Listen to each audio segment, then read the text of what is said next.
ආයුබෝවන් සුබ දවසක් කියලා පිළිගන්නවා අදත් ඔයාලා හැමෝම සුසිය තමයි YouTube නාලිකාවට. ඉතින් ඔන්නම වෙනද වගේත් අදත් ඔයාලට අලුත්ම අලුත් රසවත් කෑමක් අරගෙන ආවා. රසවත් කෑමක් උඩ පුංචි බබාලා ගොඩක් ආස කරන කිරිපිටි සහ පොල් එක් කරගෙන මම අද හදන්න යන රසවත් කෑම ගැන අපි වීඩියෝ එකත් එක්ක දිගටම රැඳී ඉඳගෙන බලමු. ඉතින් බොහොමත්ම රසවත් කෑමක් තමයි මම ඔන්න අද හදන්න යන්නේ. ඉතින් බලමු අපිට ඒ සඳහා අවශ්‍ය ද්‍රව්‍යයන්. මුලින්ම මට මේ සඳහා අවශ්‍ය වෙනවා කිරිපිටි ග්‍රෑම් 200ක්. ඒ වගේම එළඟි තෙල් මිලිලීටර් 30ක්. පොල් ග්‍රෑම් 50ක්.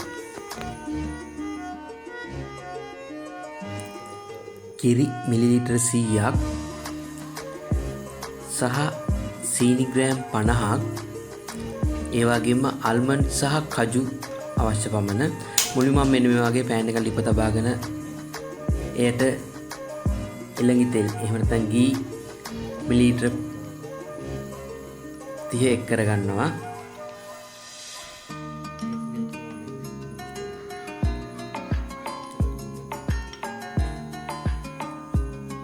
ඊළඟට මම මේක එක් කරගන්නවා කිරි මිලිලීටර් 100.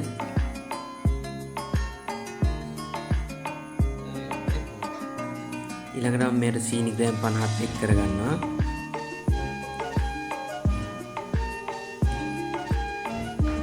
එක් කරගත් සියල්ල හොඳින් මේ ආකාරයට මිශ්‍ර කරගන්න විනාඩි කිහිපයක්.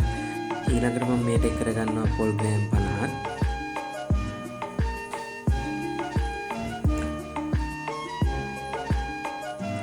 ඊළඟට මම මේකට කිරිපිටි ග්‍රෑම් 200න් ග්‍රෑම් 100ක් විතර මුලින්ම එක් කරගන්නවා.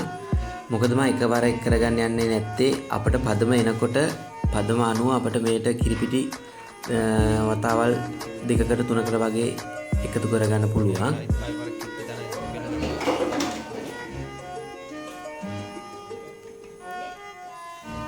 දැන් මම මේ ඉතුරු කිරිපිටි ටිකත් මෙන්න මේ ආකාරයට එකතු කරගන්නවා.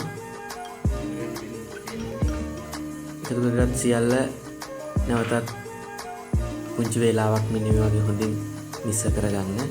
දැන් ඔයාලට හොඳින් දැක ගන්න පුළුවන් මේ තලපයක් ආකාරයට ටිකින් ටික පිළිවෙල දකින්න පුළුවන්. ඉතින් බොහොමත්ම පහසු විනාඩි 5ක් වගේ පුංචි කාලෙකදී මෙන්න මේ වගේ මිශ්‍රණය අපිට හදා ගන්න පුළුවන්.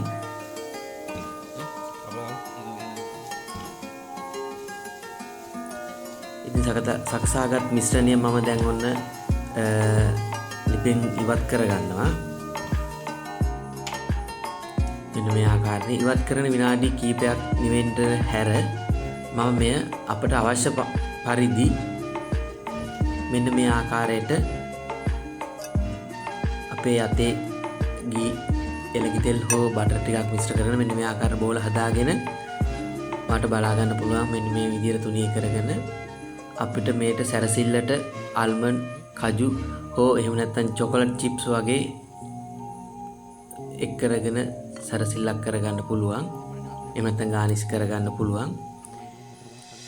ඉතින් ඔයාලට දැන් ගන්න පුළුවන් හරිම අලංකාරවත් ඒ වගේම පුංචි බබාලා සතුටු කරවන්න ආසම රසවත් ඒ වගේම ගුණවත් කෑමක් තමයි අද මම ඔයාලට කියලා දුන්නේ. බොහොමත්ම කෙටි කාලයකදී ඔයාලට මෙන්න මේ වගේ රසවත් කෑමක් පිළිවෙලට හදා ගන්න පුළුවන්. ඉතින් ඔයාලා අද දකින්න ඇති කොහොමද මම මේ පොල් මිශ්‍ර කරගෙන කිරිපිටි වලින් හදපු රසවත් කෑම පිළියෙල කරේ කොහොමද කියලා. ඉතින් එහෙනම් තවත් දවසක මේ වගේ අලුත් වීඩියෝ එකකින් ඔයාලා හැමෝම හමු වෙන තුරු ඔයාලට සුබ දවසක් කියලා ප්‍රාර්ථනා කරනවා. එහෙමනම් යාළුවනේ ඔයාලා තවමත් මගේ channel එක subscribe කරලා නැත්නම් subscribe කරන්න. ඒ වගේම like කරන්න, comment කරන්න. වීඩියෝ එක හොඳයි කියලා හිතනවා යාළුවන් අතර share කරන්න. ඔයාලා හැමෝටම සුබ දවසක්.